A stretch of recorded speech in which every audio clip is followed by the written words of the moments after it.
Hello बच्चों, let's read this question. So this question says, a bar magnet of length 14 centimeters placed in a magnetic meridian with its north pole pointing towards the geographic north pole. A neutral point is obtained at a distance of 18 centimeters from the center of the magnet. If BH is equal to 0.4 Gauss, then the magnetic moment of the magnet is, ठीक है। आपको magnet का क्या बताना है, magnetic moment बताना है। Alright, तो देखिए बच्चों, इस क्वेश्चन का की कॉन्सेप्ट आप क्या लिख सकते हैं। The key concept of this question, यहाँ पर आपको मैग्नेटिक मोमेंट बताना है, तो आप देखिए मैग्नेटिक फील्ड लिख लीजिए, ठीक है। मैग्नेटिक फील्ड आपको बेसिकली यहाँ पर कैलकुलेट करके बताना है because of A bar magnet, ठीक है। और क्वेश्चन में गिवन कर रखे कि न्यूट्रल पॉइंट है, न्यूट्रल पॉइंट मतलब बार मैग्नेट के मैग्नेटिक फील्ड को कुछ कैंसिल कर रहा है, और कौन कैंसिल कर रहा होगा, बीएच की वैल्यू गिवन किया, यानी कि horizontal component of earth magnetic field क्या कर रहा होगा, इसको कैंसिल, ठीक है।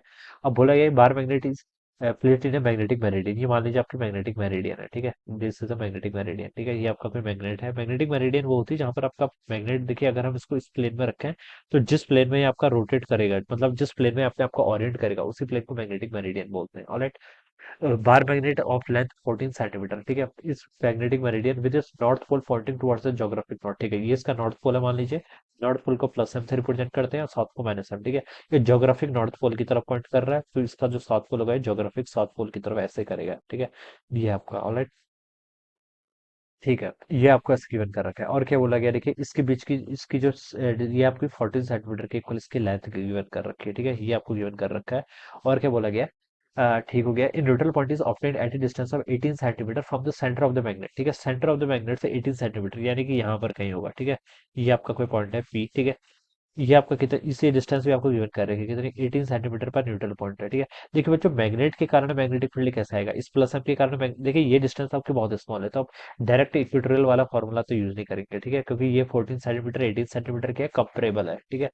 तो आप देखिए पहले नॉर्थ पोल के कारण मैग्नेटिक फील्ड इस तरीके से आएगी कुछ, ठीक है। ये आपका नॉर्थ है तो इसके कारण मैग्नेटिक फील्ड ऐसे आएगी, ठीक है। माइनस एम के कारण जो आएगी वो आपकी इस डायरेक्शन में आएगी कुछ इस तरीके से, ऑलराइट। तो जो इसका रिजल्टेंट आएगा वो इस तरफ कहीं आना चाहिए, ठीक है। मान लीजिए ये आपका बी आ रहा है, ठीक है। ये भी आपका बी आ रहा है, ठीक है। ये एंगल मान लीजिए आप थीटा के इक्वल है, तो ये एंगल भी कितना होगा, थीटा के इक्वल होगा, ठीक है। तो बी के देखिए यहाँ पर बी के भी दो कंपोनेंट आएंगे, एक कंपोनेंट बी का ही आएगा, दिस इज और बी का साइन थीटा। एक नीचे से बी का कंपोनेंट ही आएगा, दिस इज अगेन और बी का साइन थीटा। तो ये तो एक दूसरे को कैंसिल कर देंगे। फिर इस बी का देखिए एक इस डायरेक्शन में आएगा और एक इस वाले बी का इस डायरेक्शन में आएगा, तो ये दोनों एडअप हो जाएंगे। तो ये आपका टू बी कॉस थीटा आ जाएगा, कितना हो जाएगा, two B cos theta. Neutral point है इस पॉइंट पे, तो इसको कौन कैंसिल कर रहा है, horizontal component earth magnetic field, तो वो इसके अपोजिट डायरेक्शन में होना चाहिए। तो हम ये बता सकते हैं कि बी एच की वैल्यू आपकी टू बी कॉस थीटा के इक्वल होनी चाहिए, तभी आपका न्यूट्रल पॉइंट होगा, ठीक है। ये वैल्यू आप क्वेश्चन में ऐसे बता सकते हैं। बी एच की वैल्यू क्वेश्चन में गिवन है कितने, 0.4 गॉस, गॉस को क्या लिख सकते हैं, 10 to the power -4 टेस्ला, ठीक है। इजिकल टू देखिए टू, बी आपका मैग्नेटिक फील्ड है into cos theta, cos theta को चलो अभी के लिए ऐसे रहने दीजिए, ठीक है। तो ये इतना आ जाएगा, ऑलराइट। तो इसका वैसे लिख लीजिए। चलिए पहले अब हम यहाँ क्या कर लेते हैं, वैल्यूज पुट कर लेते हैं, इस टर्म को एक्सपेंड कर लेते हैं टू बी कॉस थीटा को, ठीक है। तो देखिए टू इंटू बी, बी देखिए मैग्नेटिक फील्ड जैसे हम इलेक्ट्रिक फील्ड कैलकुलेट करते थे, कैसे करते थे, के क्यू बाय आर स्क्वायर से, सेम तरीके से यहाँ भी करेंगे। वहां पर के इलेक्ट्रोस्टैटिक कांस्टेंट होता था, तो यहाँ पर आपका न्यू नॉट बाय 4 पर मैग्नेटिक के टर्म आता है, ठीक है। फिर आपका चार्ज आता था, यहाँ पर चार्ज नहीं, यहाँ पर आपका, वहां पर आपका चार्ज आता था, यहाँ पर फुल स्ट्रेंथ आएगा। फिर वहां पर आपका आर का स्क्वायर होता था, ठीक है। आर यहाँ से यहाँ तक की डिस्टेंस है, दिस डिस्टेंस इज आर, ठीक है। तो ये क्या जाएगा, इसका आर का स्क्वायर कर लेंगे, ठीक है। इंटू आपका कॉस थीटा, कॉस थीटा क्या होता है, बेस अपॉन हाइपोटेनस। बेस तो बच्चों ये है इस ट्रायंगल का, ठीक है। ये कितना होगा आपका 7 सेंटीमीटर के इक्वल, ठीक है। तो इसको 7 × 10 to the power -2 मीटर में कन्वर्ट कर लेता हूँ, डिवाइडेड बाई आर। बेस अपन हाइपोटेनस ये है, ये अगेन आर के इक्वल हो जाएगी, ठीक है। ये पूरी टर्म किसके इक्वल होनी चाहिए, 0.4 × 10 to the power -4 के इक्वल होनी चाहिए, ठीक है। ये इतना आ गया। अब डी नॉट बाई 4 पाई की वैल्यू 10 to the power -7 होती है, तो मैंने इसको 10 to the power -7 लिख लिया। इंटू आपका देखिए 7 × 10 to the power -2, ये टर्म तो ऐसे रहेगी, इंटू आपका स्मॉल एम, ये वैल्यू भी ऐसे रहेगी, डिवाइडेड बाई आर क्यूब यहाँ पर हो जाएगा। It is equal to 0.4 × 10 to the power -4 के इक्वल रहेगा, ठीक है। ये वैल्यू यहाँ से ऐसी हो जाएगी। अब देखिए इसको फर्दर आगे सॉल्व कर लीजिए। आपको एम की वैल्यू बतानी है ना, तो देखिए यहाँ पर 2 × 7 करेंगे, ठीक है। ठीक है, कुछ रॉन्ग तो नहीं है, ठीक है। तो 2 × 7 आपका 14 के इक्वल आएगा, इंटू 10 to the power -9 यहाँ पर आ जाएगा, इंटू आपका एम हो जाएगा, ठीक है, divided by R cube. It is equal to 0.4 × 10 to the power -4 के इक्वल आ जाएगा, ऑलराइट। तो यहाँ से एम की वैल्यू कितनी आएगी, एम की वैल्यू आ जाएगी 0.4 × 10 to the power -4 इंटू आपका आर क्यूब, इसको ऐसे रहने दो, ठीक है। डिवाइडेड बाय कितना हो जाएगा, 14 × 10 to the power -9 के इक्वल, ये हो जाएगा, ठीक है। अब स्मॉल एम की वैल्यू कितनी आएगी, देखिए 0.4, इसको मैंने 4 × 10 to the power -5 लिख लिया, ठीक है, इंटू आर। आर बताना है, आर देखिए बच्चों कितना होगा, ये आपका 47 सेंटीमीटर, सॉरी आधी 7 सेंटीमीटर हो जाएगी, तो इसका देखिए 7 का स्क्वायर करेंगे तो 49, 18 का स्क्वायर करेंगे तो 324। तो ये तो आपका √373 आ गया, ठीक है। और √373 आ गया, ठीक है। हाँ, √373, ठीक है। और 10⁻⁻2 लिखेंगे मीटर में कन्वर्ट करने के लिए इसको, ठीक है, मीटर में कन्वर्ट करने के लिए ये ऐसा आ जाएगा। अब इसका भी क्यूब करना है ना, तो इसको आप ऐसे लिख लीजिए, ठीक है। 373 की पावर तो 3/2 हो जाएगा, ठीक है।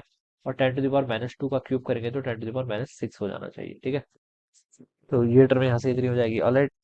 और नीचे के बच गया आपका, ठीक है, ऊपर वाली टर्म पूरी हो गई ना, हाँ ठीक है। तो 14 × 10⁻⁹ ये टर्म यहाँ से आपकी इतनी आ जाएगी, ऑलराइट। अब बच्चों देखिए इसको यहाँ पर सॉल्व कर लेते हैं। 373 की पावर 3/2 कैलकुलेट करो पहले। पहले आप √373 कैलकुलेट करो, 19.31 आ गया।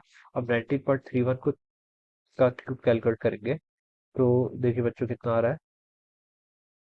ये आपका 7200 के इक्वल आ रहा है। कितना आ रहा है? 7200। तो देखिए 4 × 10⁻⁵ और -6 को ऐड करके 10⁻11 हो जाएगा, ठीक है। 373 ये आपका 7200 के इक्वल आ रहा है। कितना? 7200 के इक्वल, ऑलराइट। और डिवाइडेड बाई नीचे कितना आपका 14 × 10⁻⁹ हो जाएगा, ऑलराइट। ये तो आपका स्मॉल एम आएगा। इसको देखिए सॉल्व कर लीजिए, तो ये आपका ऊपर हो जाएगा देखिए 4 × आपका 7200, ठीक है, डिवाइडेड बाई आपका 14 करेंगे तो आपका 2057 के इक्वल आ रहा है। कितना आ रहा है? 2057.14 के इक्वल, ठीक है। और ये आपका 10⁻⁻2 ऊपर हो जाएगा, 11 प्लस माइनस साइन ऊपर के प्लस साइन हो जाएगा, ऑलराइट। तो ये तो आपका पोल स्ट्रेंथ आ गया। आपसे मैग्नेटिक मोमेंट पूछा गया। मैग्नेटिक मोमेंट किसके इक्वल होता है? आपका M × L के इक्वल होता है, ठीक है। एम आपने यहाँ पर कैलकुलेट कर लिया, इसको लिख लीजिए 2.057 इंटू देखिए 1 2 कर लेंगे तो 10 के इक्वल हो जाएगा, राइट। ठीक है। इंटू आपका लेंथ, लेंथ कितनी है देखिए इसके बीच की 14 सेंटीमीटर, जिसको मैं लिख सकता हूँ 14 × 10⁻² मीटर के इक्वल, ठीक है। अब बच्चों देखिए इसको कैलकुलेट कर लीजिए, 2.057 इंटू आपका 14 करेंगे तो आपका 28.789 आ रहा है। कितना आ रहा है? 28.798, ठीक है। और 10⁻⁻1 यहाँ पर हो जाएगा, जिसको आप लिख सकते हैं कितना? 2.8798, ठीक है। और ये मैग्नेटिक मोमेंट है तो उसकी unit either ampere metre square होगी या फिर जूल पर टेस्ला, ठीक है। तो जूल पर टेस्ला गिवन कर रखा है, तो 2.87, जिसको अप्रोक्सीमेटली आप 2.8 ये लिख सकते हैं। कौन सा होगा आपका फिर? सी ऑप्शन होना चाहिए। So this would be the right answer, alright. So I hope you all understood this concept. All the best and thank you so much.